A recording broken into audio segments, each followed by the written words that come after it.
कुछ लोगों की स्वतंत्र वीर सावरकर के ऊपर कमेंट्स आई है, वो कमेंट नहीं आने चाहिए। जाके आज़ादी लड़नी थी ना, हमें लड़नी तो कुछ नहीं है, खाली कमेंट्स करके दिमाग खाना है। किसका? बाकी सब पब्लिक जिसने देखी नहीं है। वो डिप्लोमेसी बोलते हैं उसको, पॉलिटिक्स बोलते हैं उसको।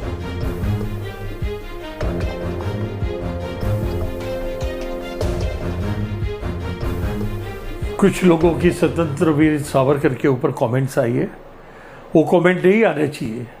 आज जो स्वतंत्रता हम एंजॉय कर रहे हैं, आज़ादी, वो आज़ादी में उनका भी बहुत बड़ा हिस्सा है, स्वतंत्र वीर सावरकर का। लेकिन इसके लिए कमेंट कर रहे हैं, कमेंट कर रहे हैं, अपने बाप का क्या जाते हैं। जाके आज़ादी लड़नी थी ना, जो तुम्हारे पूर्वजों ने लड़ी और मरे। हमें लड़नी तो कुछ नहीं है, खाली कमेंट्स करके दिमाग खाना है। किसका? बाकी सब पब्लिक जिसने देखी नहीं है। स्वतंत्र वीर सावरकर देखनी चाहिए सबको, क्योंकि उन्होंने स्वतंत्रता के अंदर हमें बहुत सारी मदद की है। रही मडगांव एक्सप्रेस, तो वो भी खराब नहीं है। हाँ, उसमें चेहरे सब नए हैं, नए चेहरे देखने को आप तैयार नहीं है, वो गलत बात है। यही चेहरे में पुराने चेहरे होते तो आप जरूर देखते थे। पिक्चर चली है वही 60-70% हाउसफुल नहीं गई है, वो बात का दुख है। अगर माफ़ी मांग के भी जेल से बाहर निकल सकते हैं और अपनी स्वतंत्रता के लिए लड़ सकते हैं, तो ऐसी माफ़ी कोई ख़राब चीज़ नहीं है। वो डिप्लोमेसी बोलते हैं उसको, पॉलिटिक्स बोलते हैं उसको, कि इस तरह अंग्रेजों की माफ़ी मांग के उनके बड़े बाप का करके अगर मैं बाहर आ जाता हूँ तो वापस स्वतंत्रता के लिए मैं ज़बरदस्त झगड़ा करूँगा।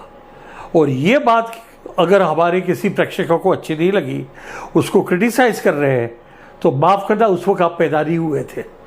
अगर उस वक्त आप पैदा होते तो आपको पता चलता अंग्रेजों लोग ने क्या जुल्म किए हैं, वो जुल्म के सामने इन्होंने क्या तरीके से ये लोग जेल में रहे। उनको काला पानी हुआ था। काला पानी का मतलब वो मरे नहीं वहाँ तक जेल में जी। तो उस वक्त अगर माफ़ी मांग के वो बाहर आना चाहता था, तो वो एक पॉलिटिक्स था, एक डिप्लोमेसी थी। ये दो चीज़ का हिंदी एक चालाकी थी जो उन्होंने की, उसमें बुरा लगना नहीं चाहिए आपको। जी जी। ऐसा है कि स्वतंत्र सेनानी क्या होता है मुझे बरोबर मालूम है, क्योंकि मेरे माँ बाप को पकड़ लिया गया था। वो लोग रात को अंग्रेज के विरुद्ध बड़े बड़े पोस्टर छापते थे, दीवार पे चिपकाते थे, और उनको पकड़ा गया था और उनको इंदौर की जेल में डाल दिया था, मेरे फादर मदर दोनों को। और मेरी पैदाइश इंदौर में जेल में हुई है। मुझे ये बोलते हुए फ़ख्र है, मुझे ये बोलते हुए अच्छा लगता है, क्योंकि उन्होंने देश के लिए कुछ किया और मैं जेल में जन्मा। वो बात अलग है, उसके 4 साल बाद हमें छोड़ दिया गया जी। और 5वें साल में पिताजी माताजी दोनों बॉम्बे आए। दोनों BA LLB का डिग्री हासिल की हुई थी। पिताजी खीरा स्टील के अंदर डायरेक्टर बने, जो फर्नीचर बनाता था। Mother Hansraj Morarji public school, Kanhaiyalal Munshi trust की स्कूल में वाइस प्रिंसिपल बनी। मैंने मेरी पढ़ाई वहाँ ही की और मैं ग्रेजुएट भी हुआ। तो बोलते हुए मुझे फ़ख्र होता है। स्वतंत्र सेनानी एक ऐसा, आई कैन से, एक ऐसा मिजाज है या ऐसी शख्सियत है जिसने हमें आज़ादी दिलाई और हम गुलाम नहीं रहे। वो जो लोग गुलाम थे, जो बेशुमार बेतरीके से अंग्रेजों ने जिनको मारा, उनकी फैमिली आज भी है, वो लोग आज भी उनके लिए रोते हैं। तो स्वतंत्र सेनानी होना एक गर्व की बात है।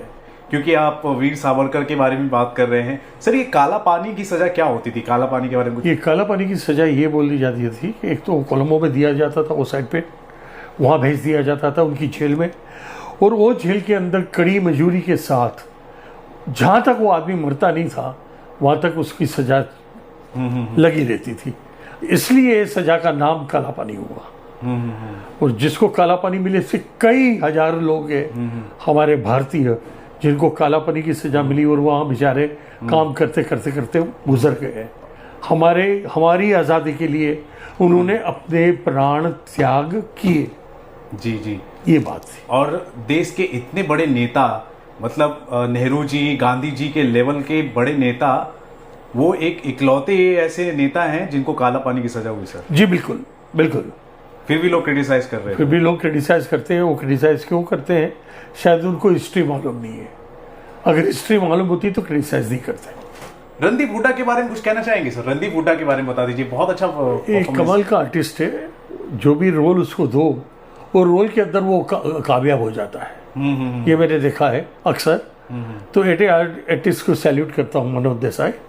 और अच्छा आर्टिस्ट है, उसको और अच्छी अच्छी फिल्म करनी चाहिए, बॉलीवुड में करनी चाहिए। वो साउथ में जाने के चक्कर में डायरेक्ट किया है उन्होंने पिक्चर को, खुद एक्टिंग भी की है और मास्टरपीस है सर। मैंने मास्टरपीस। पर्सनली भी देखी है। बिल्कुल बिल्कुल बिल्कुल बिल्कुल। चलिए ठीक है, हम उम्मीद करते हैं कि इस तरह की फिल्मों को और भी ज्यादा सराहना मिले, लोग थिएटर में आए। अब धीरे धीरे मौसम, वक्त सब कुछ बदलता जा रहा है थिएटर में आने का।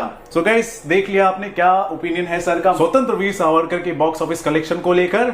इन्होंने स्पेशली स्वतंत्र वीर सावरकर पर जो फिल्म बनी है उस पर जो लोग कमेंट कर रहे हैं उस पर भी इन्होंने अपनी प्रतिक्रिया दे दी है। आपके क्या ओपिनियन है इनके ओपिनियन को लेकर जरूर बताएं हमारे कमेंट सेक्शन पर। और दोस्तों, देखते रहे आपका अपना चैनल Filmi fever. This is Ravi Gupta signing off. Thank you sir. Welcome sir.